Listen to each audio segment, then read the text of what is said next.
All right, folks, we are recording now. Hola, good morning, good evening, good afternoon, everyone from wherever you're joining in. My name is Prithvi Raj. I've been leading the LitmusChaos community and the Chaos Engineering meetups since the last 2 years. And it's a pleasure to see you all join in for the Chaos Engineering meetup on a Thursday evening. It's evening out here, afternoon. And I hope you are having a great time with all the work and you have taken out time for the Chaos Engineering meetup. And today we have three special guests in the form of Francesco, Johannes, and Serene from Accenture. I'll be giving a short intro to them and the topic we hand in today. And I hope the story that they put out today on how they have achieved product resiliency and how they have achieved their chaos engineering goals, how they have built capabilities and have brought in chaos engineering at scale comes out in a great way. So today they'll be talking about achieving digital product resiliency with chaos engineering, how they built from scratch chaos engineering capability at scale. And as you know, I have already shared a little bit of an abstract on their topic that from SRE teams to building chaos engineering capabilities comes across multiple business value streams, and of course is challenging. And chaos engineering is built around the human factor and cyber resiliency practices, aiming to uncover the unknown unknowns. And the engineering teams must have the opportunity to build trust with each other, and the entire work remote team enabled their teams to think and work with a broader horizon. And they brought up chaos engineering as a practice, started using LitmusChaos to speed up this process. And that's the story that they'll be presenting out here along with us. And we have with us Serene, who's the DevOps and SRE coach at Accenture. Francesco, he's a senior manager of site reliability at Accenture. And again, Johannes, he's a senior manager of site reliability and chaos engineering delivery lead at Accenture. So without any further ado, perhaps I would stop sharing my screen and I would allow our speakers for today to start sharing and move ahead with the agenda. So speakers, the floor is all yours. Yes, thank you very much, Vivi. Let me share 1 second on my screen. I hope it's good.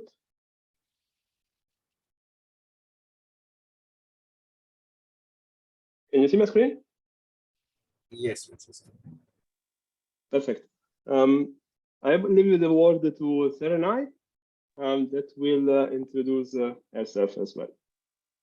Yes, hi everyone, also from my side. My name is Serenai. I'm the SRE and Chaos Engineering and DevOps cultural coach. I support clients during the cultural change they have with the DevOps, SRE and Chaos Engineering topics. I'm more also the expert for psychological safety, and we try to customize the change approach specialized in SRE and involving psychological safety, SRE mindset, and ambassador networks, for example. Thank you very much. Yes, you're welcome. Francesco, go ahead. Okay. Yeah, I'm Francesco. So as I mentioned before by Prithvi, so I'm the SRE and Chaos Engineering tech and coach lead in Germany and in Europe level.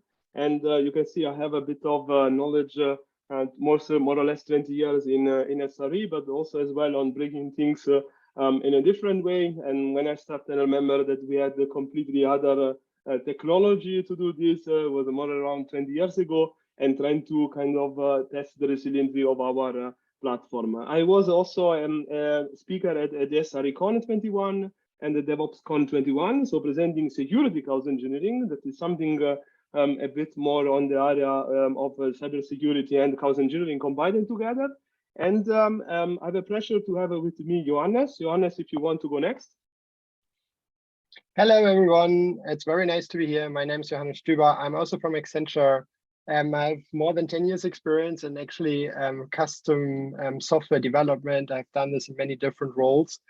And I'm really passionate about agile frameworks or agile practices in general, because I think if it comes to custom software development, that is the point to change how you do software development, the point to actually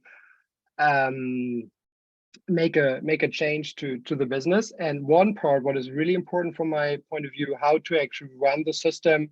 I think there are different concepts of DevOps. You run it, you own it, you run it.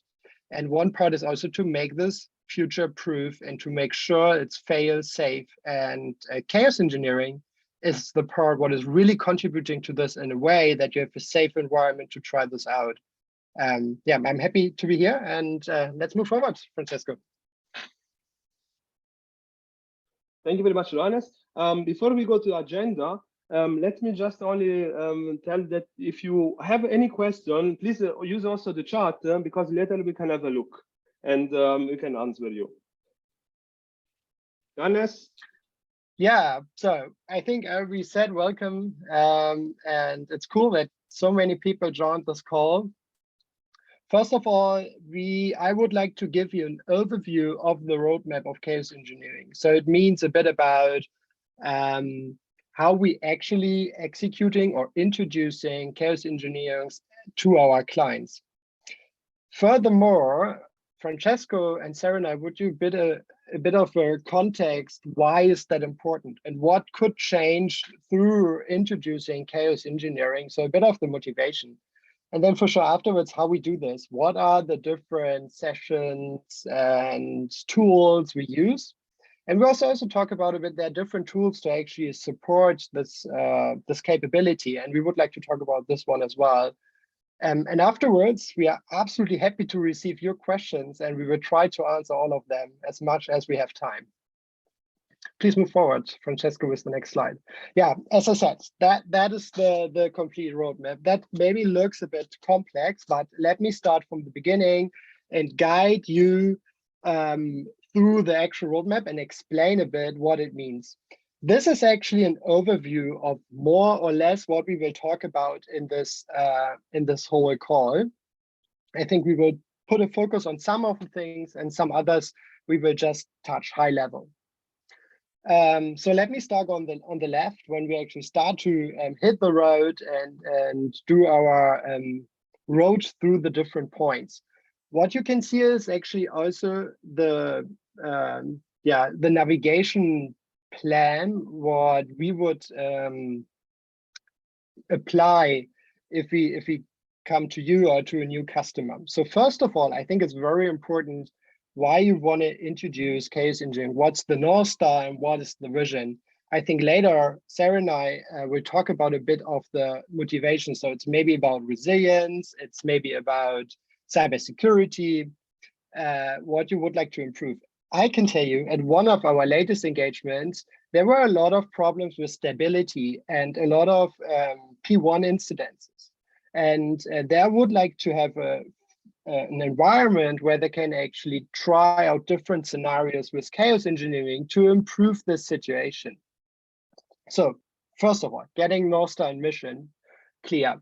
Then before we actually start, we would like to understand with you or with our clients where you are, right? Every firm is on a different level of their digital transformation. Some of them are really advanced. They have Jira with Jira aligned. They have all the roadmaps aligned, all the teams working there. They have a very great overview. They're all working in Scrum or even Kanban. They do daily or hourly deployments to production. So that is brilliant if we see this, but usually we see it a bit different, that some of them do monthly deployments or weekly deployments, and they have problems with their code quality. Maybe also their different services are not fail safe. So you can see there are really different maturity levels, what you can reach. And we would like to get an idea, where are you, where is our client, to also address the right actions. The other one is very important. Who are using the services, who are working on the services, who are developing. So defining the personas we're actually talking about for who we're doing this. Also internal as external. And as I said, there will be an action plan and the results. And based on the action plan, so there's one part about technical things. That's very important and to tackle this. The other point is about more like cultural changes. So I think if you have a problem with your system, you need to make sure that people can talk about this openly and don't get a problem if they're talking about this openly. They need to be able to address problems so that we can act there as a team, the SRE team or the actual DevOps team can actually work on this and can change this. And usually what we experience is there is a thing where you need to coach and help the people to understand this kind of concept of trust to each other on the team level. But it's also very important on the management level. I think it depends on the company or which kind of level, but it's very important that they also understand if there's an error. It's not about finding the right person to point on it to make to actually say that's your problem. It's about having a trust culture to talk about this in the retro and actually solve the problem together and move forward so it's not happening again. Then we will identify different building blocks, what needs to happen. I think Sarah and I and Francesco will later talk about this in detail. And then there's a very important part. We will run different game days with our clients, what actually means we will apply the chaos engineering mechanism in their environments with them together. And then there will be observer who looking how is the team reacting to the actual problem. So server goes down, a node goes down, like completely unexpected, the network doesn't work. And then we expect, we look from the outside, how they react to this, how they're working together to solve it, what are the actions, what they take. So all this kind of things coming together.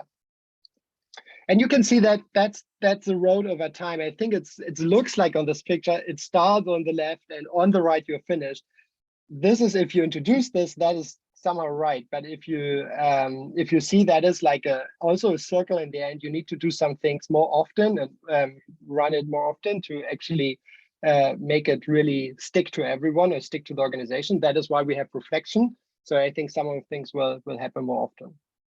So this is the overview. I don't want to take more time on it because let's go to the details. They're way more interesting. So please go to the next slide. And I think Sarah, it's yours, isn't it?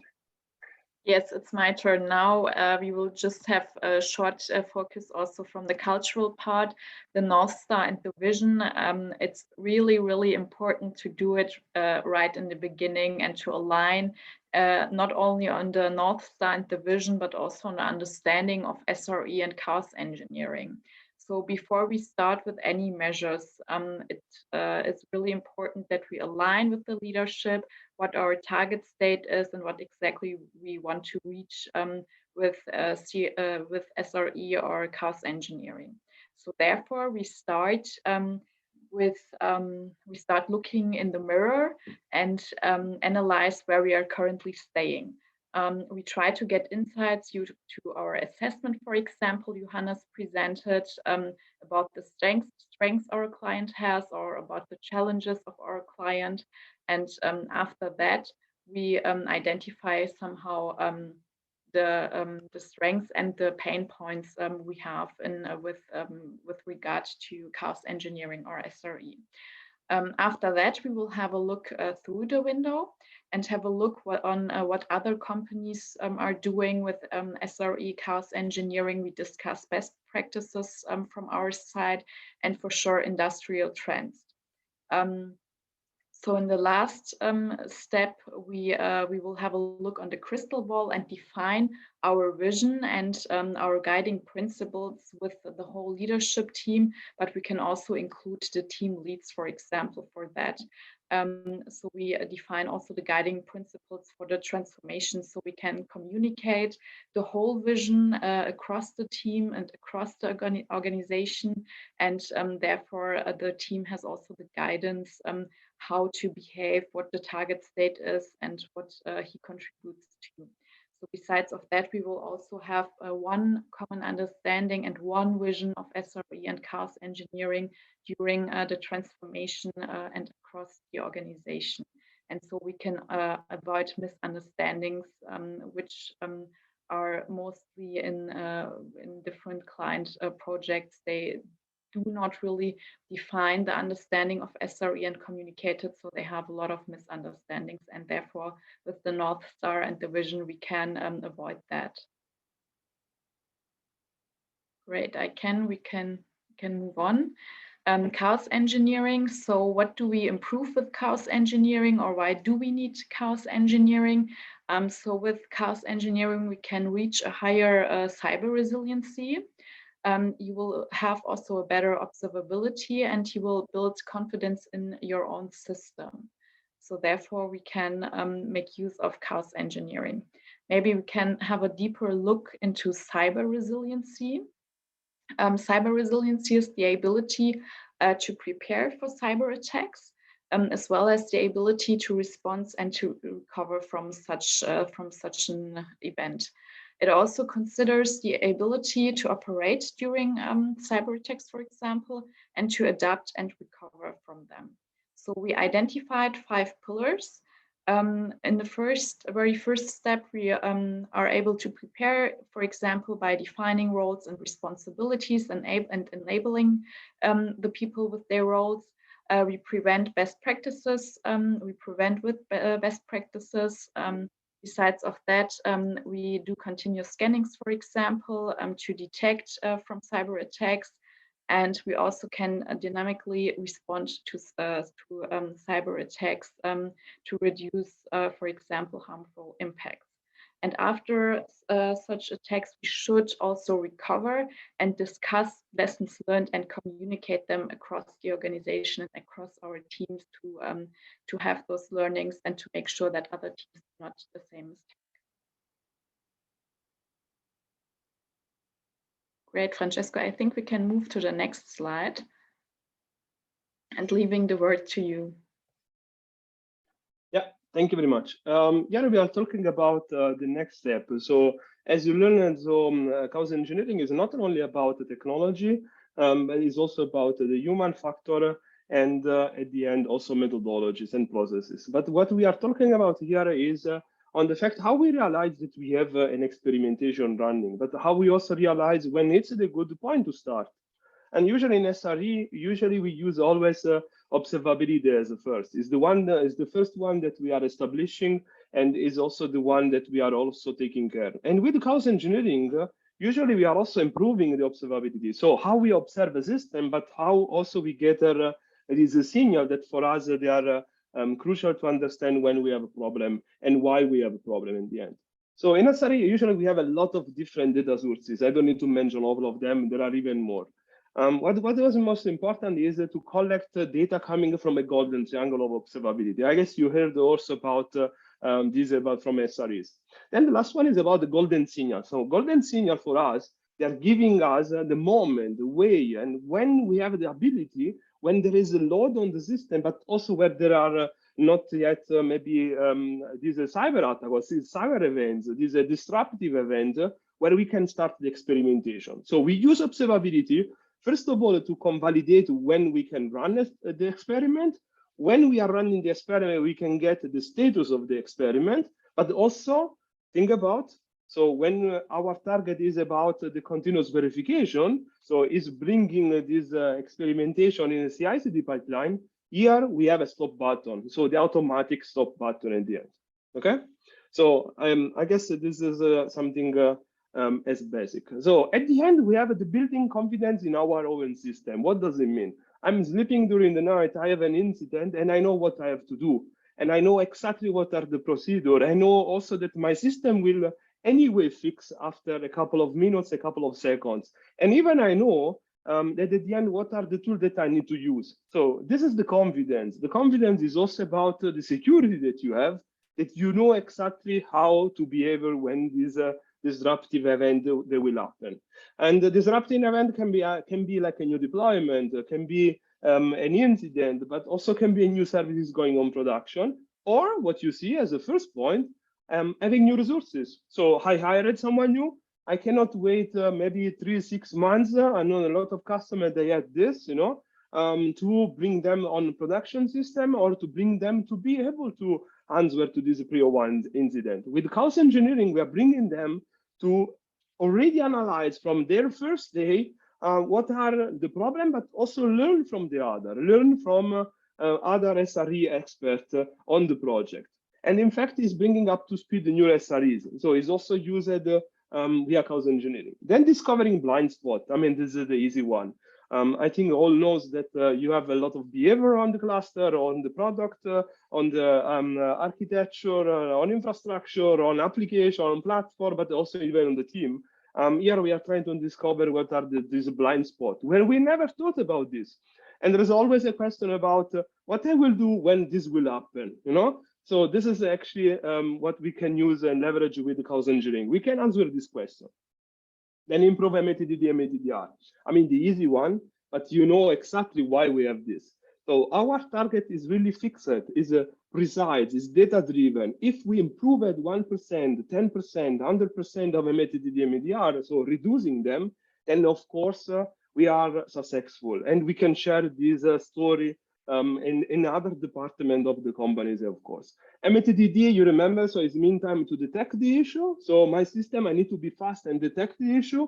MATDR is to resolve. I need to resolve in a specific time, otherwise my customer will go away.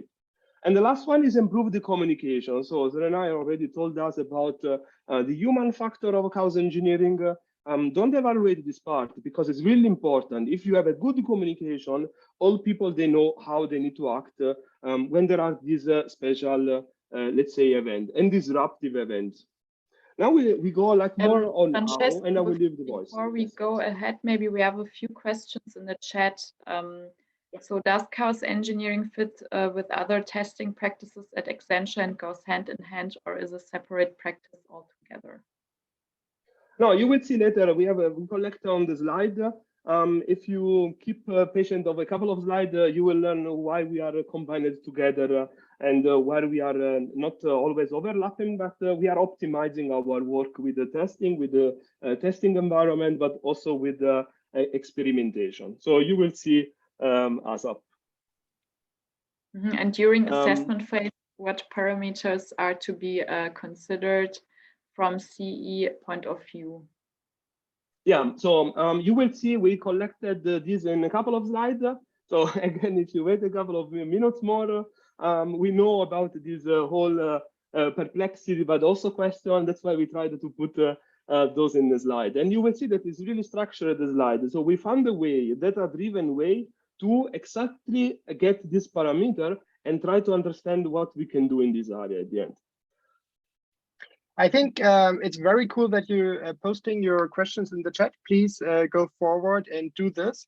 We will go through our slides, and then at the end of our presentation, we will go through all your questions and see if they're answered already or not, because I think some of things will come later. So let's continue, and then in the end, we will take all the questions. Yeah, but good question. Thanks. Okay, I will leave the voice now to Zerenai, and we'll explain how at the end. Yes. We define chaos engineering as the discipline of proactively experimenting on a system to build confidence in the system's capability. So we are really able to withstand turbulent and malicious conditions. So therefore, we defined 4 building blocks, and we need also to identify those building blocks at clients. Otherwise, we do not really know where exactly we need chaos engineering. So therefore, we have the platform part. There we want to improve the automation as well as the tool to ensure the quality. We have infrastructure, we have applications, and for sure we have people, practices, and processes, where we want to identify really where exactly the client is standing in order to really get to know what the target state is and to measure to get to know the gap between the target state and to take the best measures for the client. So it's a really individual case for that. Due to our experience, it's therefore also important to have psychological safety in the right first point for people, practices, and processes. So we want to have or develop a more engineering mindset and to make the SREs, but also everyone who's working with SRE and chaos engineering principles, and to make them adopt also the principles. And besides of that, for example, for applications, we have also the end-to-end testing, development, integration. We will have a look on, and we tried also to improve the testing with Chaos Engineering. For platform, we try also to improve the automation as well as to ensure the quality within a platform. I think we can move over to the next slide. Yeah, thank you very much, Saranai. Do you remember that I said we will run a game day in my roadmap? This is exactly what you can see on this slide.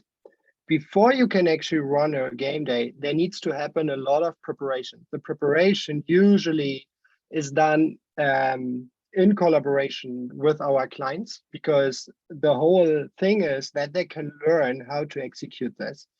And let me go through the slide a bit slowly so you understand what's there, because it looks a bit messy, but actually it's following the cycle in the middle. So there are numbers like 1, 2, 3, and then you see 1, 2, 3 on the description. So let me guide you through. So before, it's all about preparing the game day and the necessary experiments, what you would like to run. So first of all, we are going to a small workshop. This workshop could be hours or days. Usually we have a day or two with the respective people. So we need like architects, developers, tech leads, also someone from business, and for sure also the SREs and DevOps. So I think it's very important to have all of these roles so you get a complete picture of the application, what you would like to put under stress with the game day, as to say, because I'm pretty sure people will be under stress while that. So first of all, we do a whiteboard session to find out what are the things we would like to test, assumptions or things what they would like to touch, or general issues what they have anyway with an API, for example, it doesn't work, the payment gateway is never fast enough, or we have problems with dependencies to other services. If they're going down, my service doesn't work. So maybe things I'm just taking some of things which are known, but some of them based on assumption are maybe not known and should be tested. Next one is then actually creating the scenarios and experiments. Means you're creating in your tool what you use, the actual experiments, the scenarios to attack the selected targets, to make an API available, make the node going down, for example, different kind of things what you can imagine. This is more like the outcome of the whiteboard sessions. Then there's the feasibility study check. So really check if that is possible, decide on which experiments and scenarios is best to use. Usually you have a pool of things and you would like to, depending on the purpose of the game day, you would like to select some of them, because if you select too many, then your results are not so clear as you have like really purposes on the point. And as I said, the game day will be under stress, and you just would like to make sure before you start the game day with the whole teams, you as a chaos engineer, lead, or as someone who's preparing the game day. Usually we do this in the first run with our clients together, and then over time we're handing over to the clients, and they're actually driving it forward and getting more and more to observer role, because in the end they should do it. So they do a dry run. They try if the experiments as it is designed actually really working, and also a rollback plan actually to get back to the previous state of the service, or whatever you would like to test. Then the big day starts. It's usually a day or half a day. It depends how much and what you would like to execute. We're starting the game day. That means all the SREs, all the people who are involved in this coming to one room, and the actual things happen. No one of the actual members knows what will fail. So that like a real scenario, right? If you get a call and someone asking, "Hey, my service doesn't work, the checkout on an e-commerce shop doesn't work," then you don't know what happens. You need to look on your dashboards and see where is the failure coming from, and maybe they go through all the logs. So that's the same what happens here. The difference is there will be people who is actually observing how that works, how you work with your team, how you read the logs, which tools you use. And then in the end, in the last step, 6, we reflect. What does it mean for the team? What we can do differently? Which kind of techniques works? What doesn't work? What it mean for the services? Do we need to implement something else? Where is the failure coming from? And so on and so on. You can imagine reflection is like every retrospective. There's something where you can take action, you can learn it, and there are other things which may take a bit of a higher step. So this is actually how that works. It's the complete picture in 6 steps. As I said, this is not something what you execute in one day and then you're ready.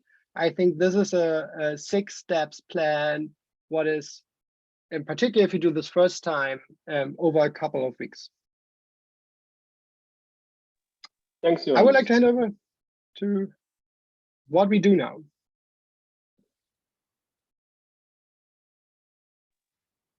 Yes, let's have a look on who owns the chaos engineering capability. So during the planning and execution of chaos experiments, we have for sure specialized roles like the SREs, the PEs, and the cloud engineers, and as well as security experts, and they are for sure also actively participating in those sessions. Then we have also the functional teams like the DevOps colleagues or the DevSecOps people, cloud engineers, etc. Besides of that, we have also the SMEs, the knowledge experts or the domain knowledge experts with deeper knowledge, with specific and deep expertise about, for example, network security, cloud, database, data, and storage, for example. But be aware that mindset is also across the different roles a really important topic. So mindset matters, especially in engineering mindset across SREs, across the specialized roles, and a growth mindset across all capabilities listed and all roles we have. And how you can reach those kind of mindsets for sure with coaching and a lot of psychological safety. This is why we provide and why we want to enable them to have a more psychological safe environment. And this is also long-term coaching where we want to enable them with the right mindset aligned with the client. Great. So let's have a short look into SRE and chaos engineering culture and why it is a cultural shift.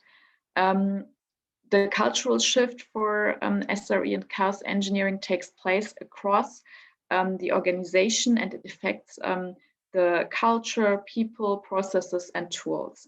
Our main focus is to establish a psychological safe environment where people feel really comfortable to speak up, to bring up new ideas, to talk about failures, for example, which is a hard topic, and to communicate their learnings also across the teams.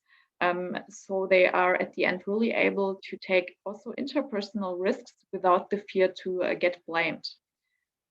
Besides of that, we try to empower the SREs, for example, to enforce the error budget and toy budget. So therefore, we do more persona-driven coaching and enablement, and try to skill them really up with the relevant skills they need. So we do somehow also skill assessment with the client to have a look on the skills they have and they need. And based on that, we also support the client to make some enablement sessions with our experts.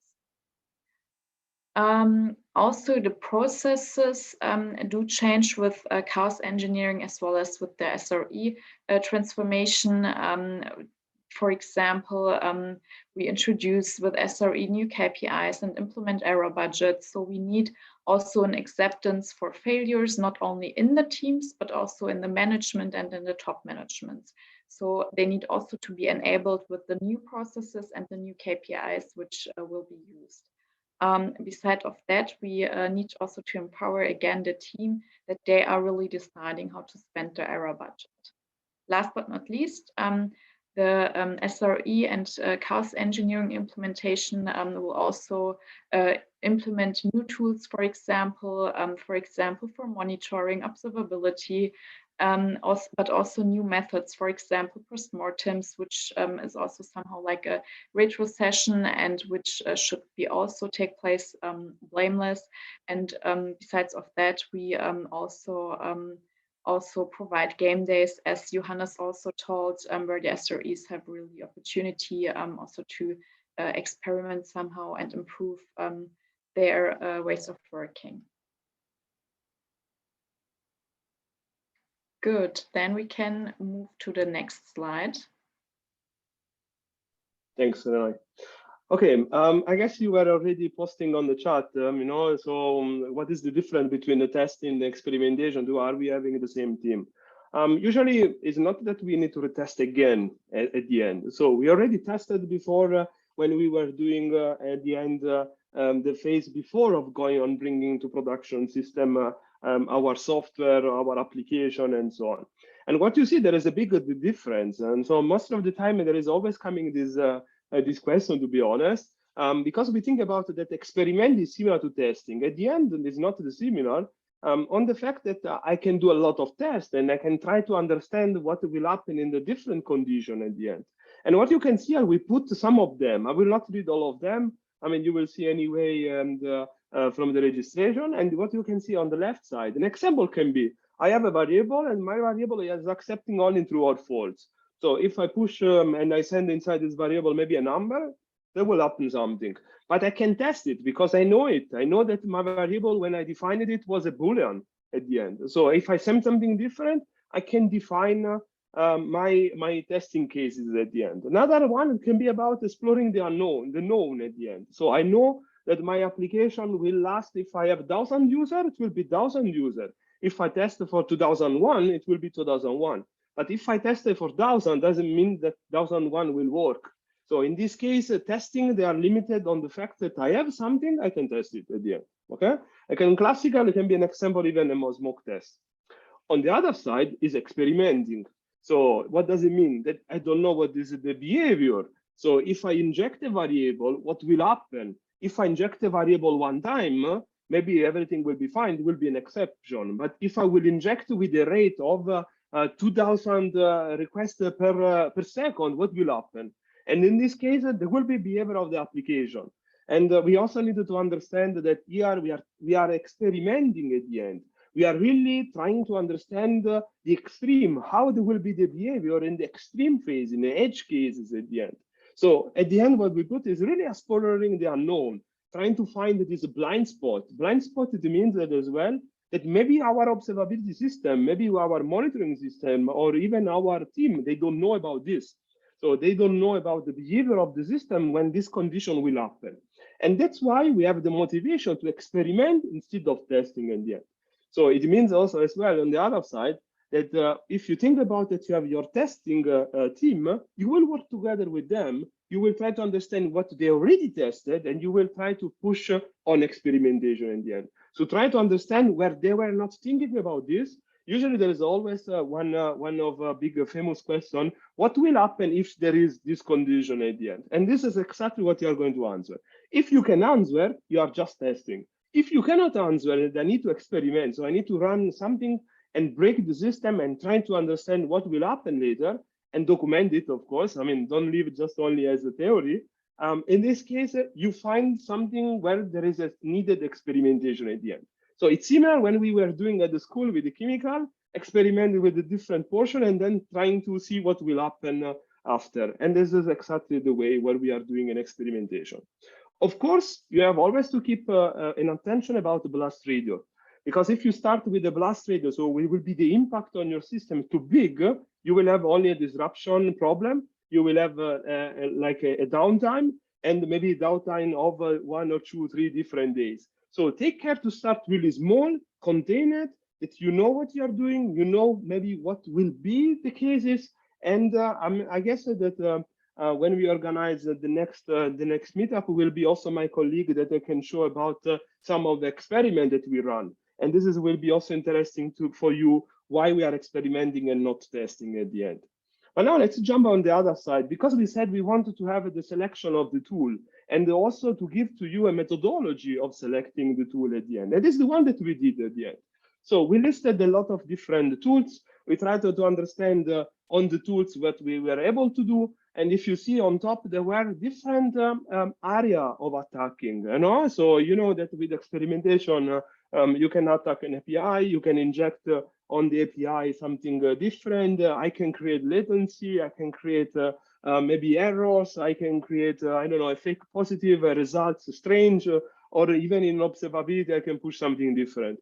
And what we collected was everything that in this case, they were on that case. Okay, might be that this one is not the latest version, of course, so don't take it as it is. It was from a couple of months ago. But the nice thing is that what we mapped on top, they were the showstopper. So the one that we really needed. So think about where I have a dashboard on security. I need to have it.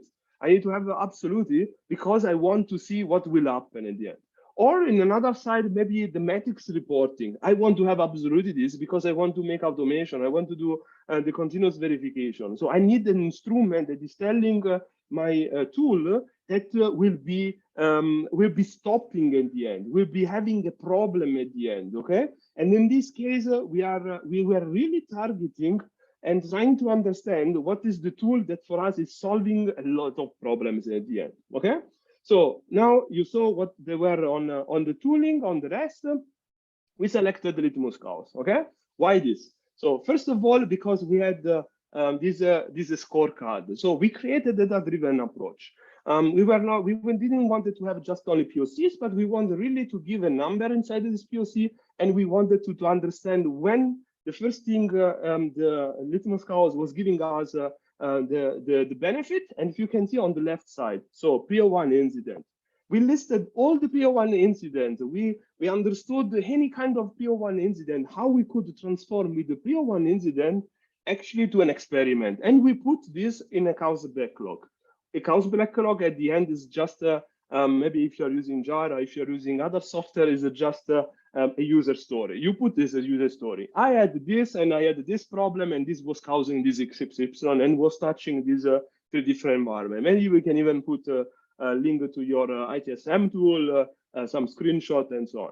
Second one, we took the top 10 incidents, everything that was happening continuously. Like, I don't know, the connection with the car, we had the problem with maybe one robot. I had an IoT device always disconnecting, something like really disruptive.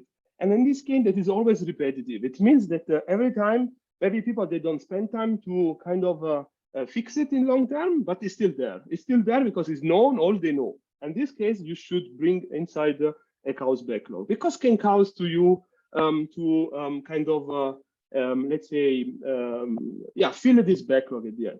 Second one is about business KPI. So put inside, because you need data. You need data to fill inside the scorecard. You need to understand which one they are needed for your business, and the one that are bringing to you at the end the most of the, let's say, of the benefit. Then we have a new service going live. So you have a new service. Why you should do not experiment before? I mean, you didn't put yet on production system. It means that if you are done with the system and maybe you have a going live date that will be in 1 month, bring it before. Try to understand what will happen if this service is there, and if the team knows how to behave if there is an incident in the end. Okay, just creating a user story. And as I said, my colleagues, they will, in the next meetup, they will show you how we are formulating the experimentation before on paper and then translating inside the tool. And to be honest, with Litmus, we could do 1-1. I could write like the text, and I could also transfer 1-1 inside the workflow, because it was really following this strategy and the mental, let's say, way of describing an incident, a chaos experimentation, of course. Then the ratio of the SRE new joiners. So if we had more than 20% of new joiners, so let's say 3-4 people knew that they were coming in, usually we were doing a directory game day. So now with the decision that we had the scorecard. Scorecards was telling us what are the experiments that for us, they are making more sense to execute now. We don't select 20, because it's impossible.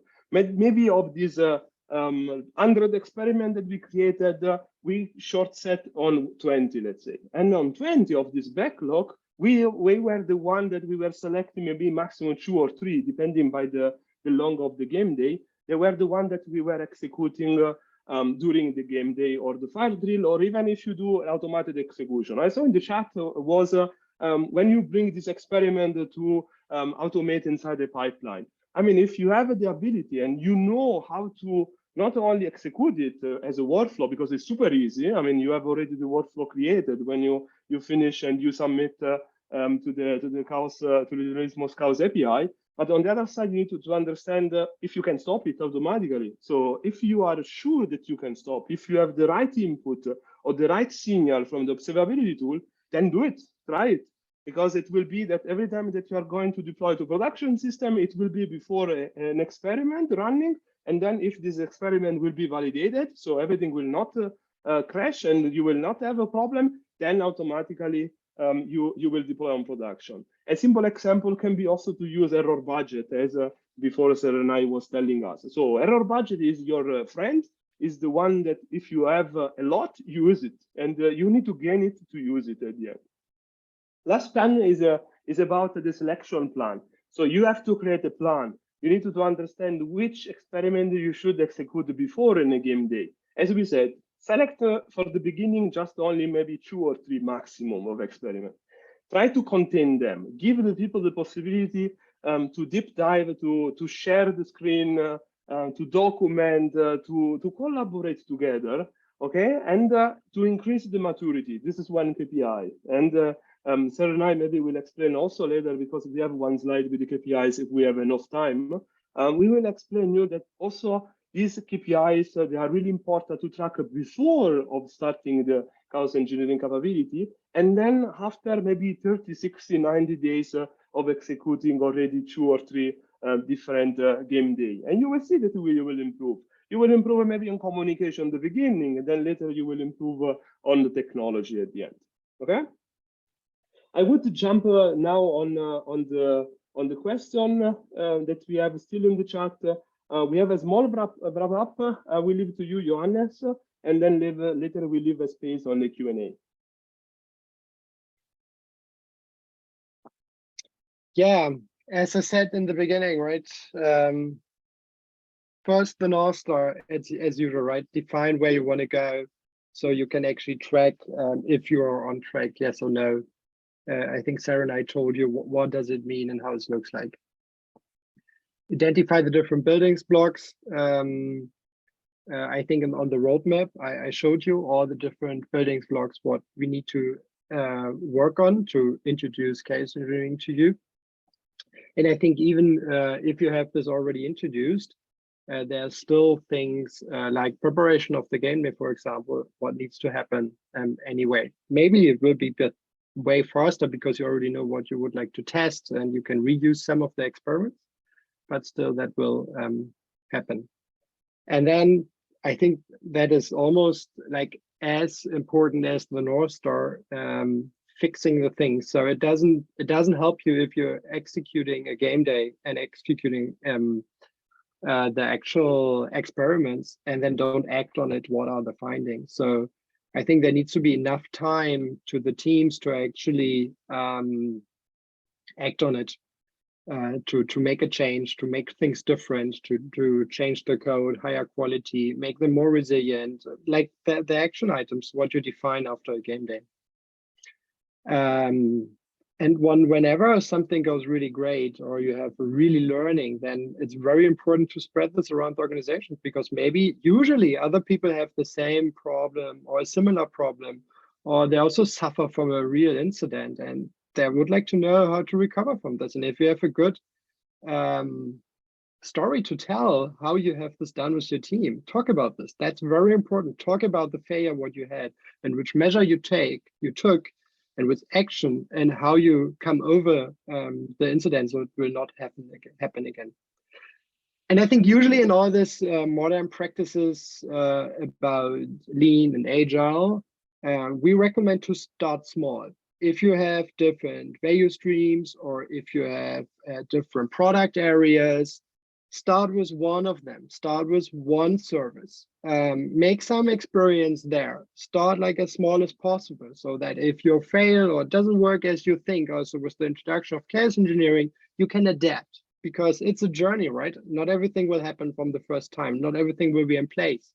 As Sarah and I said before, it's also about mindset, and mindset change of people will take time. It's not like you tell everyone that's how we do, and then everyone will execute it. It's more about you make experience, you learn, you internalize this. So it will take some time. If you start small, there will be people that will be excited about it, and that will spread the word and can help you to be a chaos engineering champion and help your organization to drive to this.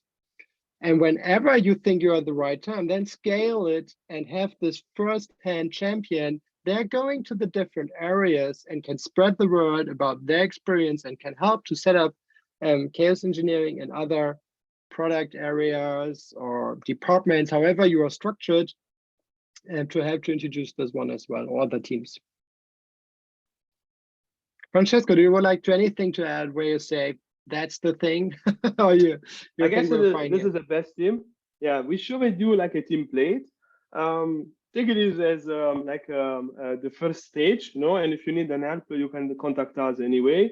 And we are also hiring. And I guess the first thing that the last part that I want to share before we go in Q&A, start small and scale fast. Concentrate on the small things, and don't build a team of 200 people. Try to build a team that they are concentrating on doing this, and then you can scale. You can get an help, and using the right tool, as you showed you. Next time we will have also some live demo how we are using it at the end. Maybe I will jump in some of the question. There is one question: how we are measuring the success of this chaos engineering practices. I mean, the first thing that as Sarah and I showed us is about, and the first thing is the human. So the more collaboration between teams, less finger pointing and more psychological safety. Increasing psychological safety can be done using a chaos experiment, because you are experimenting in real issues and people, they are getting stressed. Reducing burnout is also another, and there are a lot of ways. I mean, she is technically, Sarah and I, in checking and understanding and assessing the psychological safety. If you are interested, you can ping her directly. There is another part is about wonder if you have a KPIs around incident response improve. Yes, I mean, the first thing, as she was also mentioned before, is about error budget. So it means that you will have more error budget. What does it mean? If I reduce MTDD and if I reduce the MTDR, so if I reduce the mean time to detect the issue, I will be faster than before because I'm prepared. And the second one is about resolving the issues. So my system will resolve the issue by himself because I have my IOPS that is already in place and is already maybe tuned by my SRE team. Then in this case, you are reducing these two KPIs. It will have an impact directly to your error budget because you will have more. And then it means that you can experiment. If you see, there is always a loop around a couple of KPIs, but there are a lot of them that are getting influenced. The uptime, the time of maybe you have a better latency. Maybe you will discover that you can run with the less resources. You will save CO2. You will save maybe money because if you have a problem in some part of the day and maybe you didn't need to have these resources there at the end. Okay, so in this case, experimentation will improve a lot of different KPIs, and we can show you if we have a bit of time. I guess we have still 3 minutes. Some of the KPIs that we collected, and yeah, running on. There is a question about the best practice to running the workflow. So driven by a pipeline. On the fact that you need to have maturity. Maybe in the first you will run as classical manually. So we use LitmusChaos, we run manually, we will get our YAML file, and then later we are putting it inside the pipeline. So every time that I deploy this microservice, then I run immediately also the experiment. And you will find that maybe it's not today because all knows, all fixed the problem. And you will find in one day, in a couple of months, or in a couple of weeks, that someone did a mistake and they had a problem and introduced the same error that you had maybe 1 year ago. That was costing to you. Another of the KPI can be the cost per failure, you know? And the cost per failure, it means also cost of the more cost on the cloud consumption and so on. In this case, you will figure out that you are having the same problem that you thought that you were fixing. So in this case, automation is coming at the end. And so it will be when I already established that this is not affecting me, is not having problem for me, then I put this experiment anyway in the workflow at the end. But I will not put in the beginning because it will break just only the system, and you know already that it will break the system. Yes, you are right. There are some mistake on the testing and experimentation. This is to gain your attention. Thank you very much. We are improving anyway. So mindset matter from our point of view. So if you have a different, let's say, view, please contact us, and we have a pleasure to have a call with you and to share also with you like improvement of the slide in general. But this is made in purpose, I would say. And then the last time, what are the top 3 things to find during a game day? I mean, the first thing is that when you do ask a question in which area do you have the problem, and if you know that I ingested, let's say, 10 seconds of latency, can you see it from your monitoring system? I mean, this most of the time. I mean, depending also by the kind of monitoring that are using, maybe you are focusing to a lot of metrics and you don't have in front of you the right one. And in this case, is helping you to shape your dashboard when you are on call at the end. And another one can be about, we found out that we could run, we didn't need maybe like a 5 replica, we needed only 3. Even if we had an high load on the system, at the end, we could have reduced the cost of the cloud expansion. And maybe last one that was found, it was really interesting, that we thought that all people on the team, they were talking each other, maybe they didn't know like the name of the other guy. And I mean, this one is like a bit complex.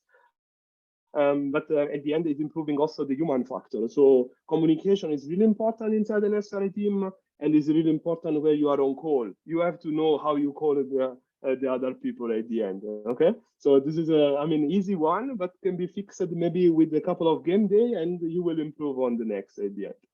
And I mean, as a target, usually in auto-scaling, like resiliency, I mean, we showed you like resiliency is core. And in this case, we like that we improve resiliency, we reduce the cost, we reduce, of course, we improve KPIs, but also we improve the life of people, I would say. Because I think about that chaos engineering is also leading to reduce the burnout. So you will have people that they know exactly what they have to do, even if it's in different areas, but you can also improve your IOPS methodology, and it can solve for you problem when you are doing the night in the end. Okay, we passed 1 minute more. Privity, if you want to do the closing, from my point of view, all questions are answered. And if you want to reach out us directly, like feel free, and we are anyway on the list. Thanks.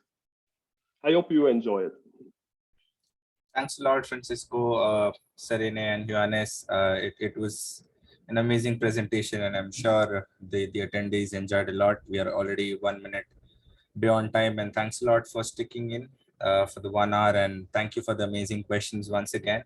And if you have any other questions, please feel free to ask them on Slack. We are on the LitmusChaos Slack, the Litmus channel on the community Slack, and I'll pass on the questions to Francisco, Johannes, and Serene once again. And we'll be having folks from Accenture once again joining us on the 28th of July to share more on their story, share a demo, share further updates on the story, and the recording will be out on YouTube by next week for sure. So folks, stay tuned to the Chaos Engineering Meetup, and once again to the LitmusChaos community. And thank you once again to the speakers and participants for joining in, and I hope you have a great day and a great weekend ahead. Thanks again. Thanks, everyone. Thank you very much, and good day and good night. Bye. Thank you. Thanks. Bye-bye.